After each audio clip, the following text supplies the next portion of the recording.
ಎಲ್ಲರಿಗೂ ನಮಸ್ಕಾರ. ಮಲೆನಾಡು ಬ್ಲಾಗ್ಸ್ಗೆ ನಿಮ್ಮೆಲ್ರಿಗೂ ಸ್ವಾಗತ ಸುಸ್ವಾಗತ. ಏಪ್ರಿಲ್ ತಿಂಗಳು ಸ್ಟಾರ್ಟ್ ಆಗಿದೆ. ಇವಾಗ ಕರಾವಳಿ ಹಾಗೂ ಮಲೆನಾಡು ಭಾಗದಲ್ಲಿ ಈ ದೀವ್ ಹಲಸು ಅಥವಾ ಜೀಗುಜ್ಜೆ ಅಂತ ಏನು ಕರೀತಾರೆ, ಇದರ ಅಬ್ಬರ ಜೋರಾಗಿ ಶುರುವಾಗಿದೆ. ಸೊ ಇದರಲ್ಲಿ ಸಾಕಷ್ಟು ರೆಸಿಪಿಗಳನ್ನು ಮಾಡ್ಬೋದು. ಆದರೆ ಇವತ್ತು ನಾನು ನಿಮಗೆ ಸಿಂಪಲ್ಲಾಗಿ ಒಂದು ರೆಸಿಪಿನ ಮಾಡಿ ತೋರಿಸ್ತಾ ಇದ್ದೀನಿ. ಮಾರ್ಕೆಟಲ್ಲಿ ಎಲ್ಲಾದರೂ ನಿಮಗೆ ಈ ಜೀಗುಜ್ಜೆ ಅಥವಾ ದೀವ್ ಹಲಸು ಸಿಕ್ತು ಅಂದರೆ ಬಿಡಬೇಡಿ, ಇವತ್ತೇ ತೊಗೊಂಬಂದು ಈ ರೆಸಿಪಿನ ಟ್ರೈ ಮಾಡಿ. ನಾನು ಒಂದು ದೀವ್ ಹಲಸನ್ನು ತಗೊಂಡು ಸೊ ಈ ರೀತಿ ನಾನು ತೊಟ್ಟಿನ ಭಾಗನ ತೆಕ್ಕೋತಾ ಇದ್ದೀನಿ. ನಾನು ಆ್ಯಕ್ಚುಲಿ ಇದನ್ನು ಮೆಟ್ಟಗತ್ತಿ ಅಂತ ಕರೀತಾರೆ, ಕಾಯಿ ತುರಿತಾರಲ್ವ ಅದನ್ನು. ಇದರಲ್ಲಿ ಕಾಯಿ ತುರಿಬೋದು, ಹಾಗೆ ತರಕಾರಿನೆಲ್ಲ ಹಚ್ಕೋಬೋದು, ಶಾರ್ಪ್ ಇರುತ್ತೆ. ಮೇಲ್ಗಡೆ ಕಾಯಿ ತುರಿಲಿಕ್ಕಿದೆ. ಸೊ ನಾವು ಈ ಕಡೆ ಚಾಕುಗಿಂತ ಹೆಚ್ಚಾಗಿ ಈ ಥರ ಮೆಟ್ಗತ್ತಿನ ಬಳಸೋದು ಜಾಸ್ತಿ. ಹಾಗಾಗಿ ನನಗಿದು ಕಂಫರ್ಟಬಲ್ ಆಗುತ್ತೆ ಅಂತ ಹೇಳ್ಬಿಟ್ಟು ಇದನ್ನು ತೊಗೊಂಡು ನಾನು ಇದರಲ್ಲಿ ಸುತ್ತ ಇರೋವಂಥ ಸಿಪ್ಪೆನೆಲ್ಲ ಈ ರೀತಿ ನಾನು ತೆಕ್ಕೋತಾ ಇದ್ದೀನಿ. ನಿಮಗೆ ಚಾಕು ಕಂಫರ್ಟಬಲ್ ಅನಿಸಿದ್ರೆ ನೀವು ಚಾಕು ತೊಗೊಂಡು ಈ ರೀತಿ ಕ್ಲೀನಾಗಿ ತೆಕ್ಕೋಬೇಕು, ಓಕೆನಾ. ಇದನ್ನು ಎಲ್ಲ ಸಿಪ್ಪೆ ಎಲ್ಲ ತೆಗೆದಾದ್ಮೇಲೆ ಇದು 2 ಭಾಗ ಮಾಡಿ ಅದನ್ನು ಮತ್ತೆ 2 ಭಾಗ ಮಾಡಿ ಅದರಲ್ಲಿ ಈ ಮಧ್ಯದಲ್ಲಿ ದಿಂಡು ಇರುತ್ತಲ್ಲ, ಈ ದಿಂಡನ್ನು ನಾನೀಗ ತೆಕ್ಕೋತೀನಿ.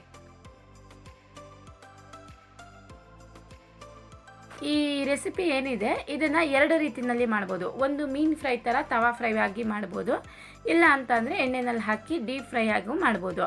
ನೀವು ತವಾ ಫ್ರೈ ಮಾಡೋದಾದರೆ ಈ ರೀತಿ ನಾನು ಏನು ಸ್ಲೈಸ್ ಆಗಿ ಹೆಚ್ಕೋತಾ ಇದ್ದೀನಿ ಅದನ್ನು ನೀವು ಸ್ವಲ್ಪ ತೆಳು ಹೆಚ್ಕೋಬೇಕಾಗತ್ತೆ. ತವಾ ಫ್ರೈ ಮಾಡೋದಾದರೆ ನಾನು ಎಣ್ಣೆಯಲ್ಲಿ ಡೀಪ್ ಫ್ರೈ ಮಾಡೋದ್ರಿಂದ ಇದನ್ನು ಸ್ವಲ್ಪ ದಪ್ಪ ಹೆಚ್ಕೋತಾ ಇದ್ದೀನಿ.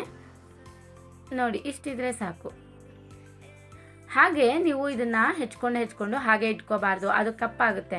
ಹಾಗಾಗಿ ಒಂದು ಬೌಲ್ನಲ್ಲಿ ಫಸ್ಟೇ ನೀರು ಇಟ್ಕೊಳ್ಳಿ. ಆ ನೀರಿಗೆ ನೀವು ಹೆಚ್ಚಿದಂಥ ಸ್ಲೈಸ್ ಏನು ಮಾಡ್ಕೋತೀರ ಅದನ್ನೆಲ್ಲ ಅದಕ್ಕೆ ಹಾಕ್ಕೊಳ್ಳಿ, ಆಗ ಕಪ್ಪಾಗಲ್ಲ. ನೋಡಿ, ಇಷ್ಟು ದಪ್ಪ ಬಂದರೆ ಸಾಕು. ಒಮ್ಮೆ ನೀವು ಮನೆಯಲ್ಲಿ ಟ್ರೈ ಮಾಡಿ. ಮಕ್ಕಳು ನೋಡಿ ಹೇಳ್ದೆ ಕೇಳದೆ ಈ ರೆಸಿಪಿನ ತಿಂತಾನೆ ಇರ್ತಾರೆ, ಖಾಲಿ ಮಾಡ್ತಾನೆ ಇರ್ತಾರೆ. ಸೊ ನನಗೂ ಹಾಗೆ ಆಯಿತು. ಆ್ಯಕ್ಚುಲಿ ಒಂದು ದೀವ್ ಹಲಸು ತೊಗೊಂಡು ಈ ರೀತಿ ಸ್ಲೈಸ್ ಮಾಡಿಕೊಂಡೆ. ನಾನು ಇದು ತುಂಬ ಜಾಸ್ತಿ ಆಗ್ತದೆ ಅಂತ ಅಂದ್ಕೊಂಡೆ, ಬಟ್ ಅದು ಖಾಲಿಯಾಗಿದ್ದೇ ಗೊತ್ತಾಗಲಿಲ್ಲ ನನಗೆ. ನೋಡಿ, ನಾನು ಇಷ್ಟು ಐಟಮ್ಸ್ನ ಇಂಗ್ರೀಡಿಯೆಂಟ್ಸ್ನ ತೊಗೊಂಡಿದ್ದೀನಿ. ಸ್ವಲ್ಪ ಹುಣಸೆಹಣ್ಣು, ಅರ್ಧ ಟೀ ಸ್ಪೂನು ಅರಿಶಿನ, ಹಾಗೆ ರುಚಿಗೆ ತಕ್ಕಷ್ಟು ಉಪ್ಪು, ಸ್ವಲ್ಪ ಶುಂಠಿ, ಹಾಗೆ 1 ಗೆಡ್ಡೆ ಬೆಳ್ಳುಳ್ಳಿ.